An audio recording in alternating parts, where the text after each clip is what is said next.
Assalamualaikum geng, selamat datang ke review sepintas bersama aku Badik di Core Outdoor and Tactical. Hari ni kita nak tunjukkan satu review produk kabel Type C ke Type C yang aku rasakan paling power, paling gila ataupun mungkin paling relatable lah. Yang penting ini korang nak kena tengok video ni sampai habis untuk korang nilaikan bersama aku. Yang pertama, kabel ni agak panjang, lebih daripada 1.5 meter, memang sangat panjang. Yang kedua, kemampuan kabel ni boleh sampai 240 watt dan macam tak terkejut sangat lah. Mungkin ya, mungkin tak, tapi kalau ada kabel tebal-tebal macam ni tak terkejut, dia boleh super charging sampai 240 watt. Apa yang menarik pasal kabel ni adalah di bahagian penghujung dia. Kita tengok kat sini, dia mana Type C dia kan. So Type C dia menyorok di belakang cap. Kita cabut cap dia. Okey, itulah Type C dia. Dan ini berada di dua-dua penghujung.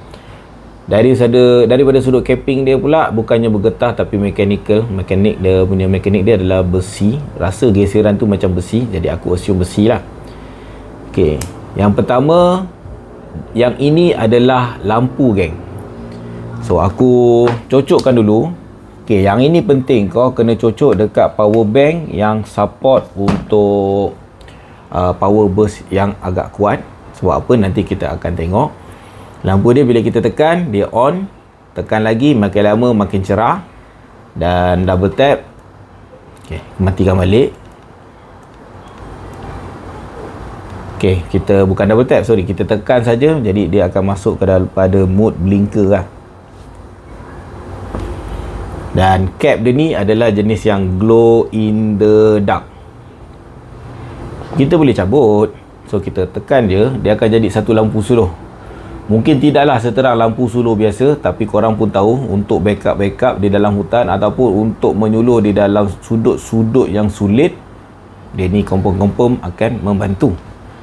Right, yang itu bukanlah yang paling menarik untuk produk ni. Yang paling menarik, aku cabut yang belah sini.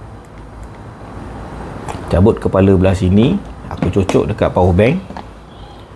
Bagi aku yang paling menarik adalah yang di sebelah sini. Sebab apa? Kita boleh tutupkan dia. Cabutlah diffuser dia. Mula-mula kita tengok permukaan dia macam tak ada apa biasa, tapi bila kita tekan, sebabkan inilah kita perlukan power bank yang mempunyai kemampuan power surge yang kuat. Macam sekarang aku menggunakan Nightcore Carbo 20,000.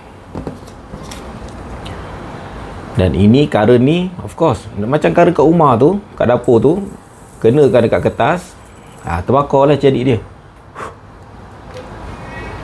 So yang ini merupakan satu inovasi yang aku rasa mungkin akan diminati oleh geng-geng bushcraft, geng-geng survival.